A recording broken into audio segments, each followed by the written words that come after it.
pinakasulit na durian na nabili ko, mga idol. Ito. Tingnan nyo ha. Tingnan nyo ha. Malaki masyado yan ha. Ito yung laman yan, mga idol. Oh. Ayan.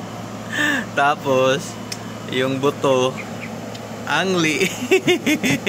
Wow. Napakasulit. Ayan. Gusto rin kumain ni baby niyan eh. Ayan, paborito ni Mrs. Ayan. Ayan. Nakain durian. Tama.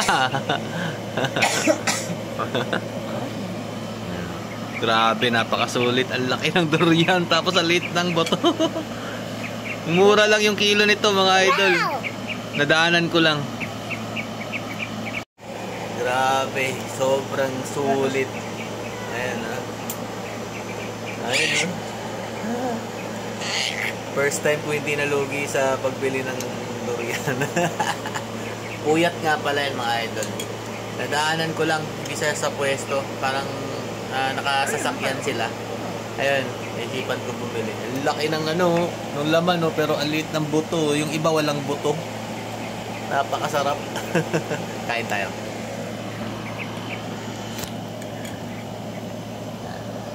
Ito yung pagkain niya, Hindi kinukutsara kasi ako ng sticky masyado.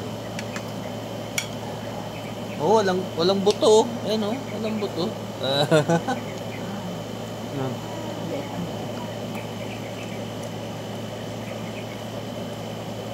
Grabe, sarap.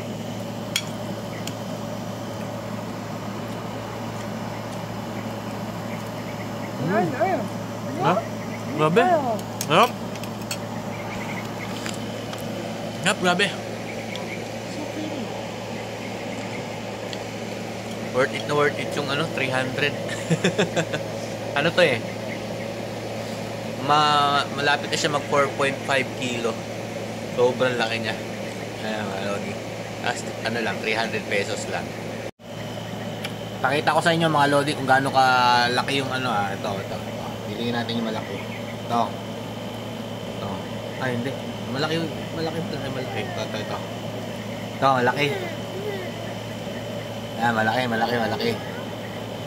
Kainin ko to ha. Tingnan mo. Tingnan nyo kung gaano kalit ang buto nito ha. Ganyan.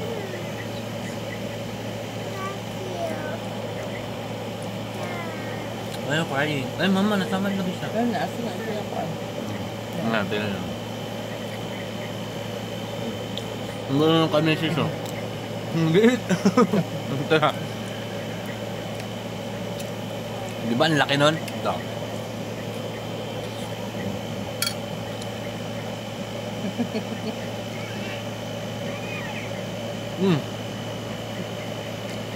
Ito ang durian, mga idol. Sarap.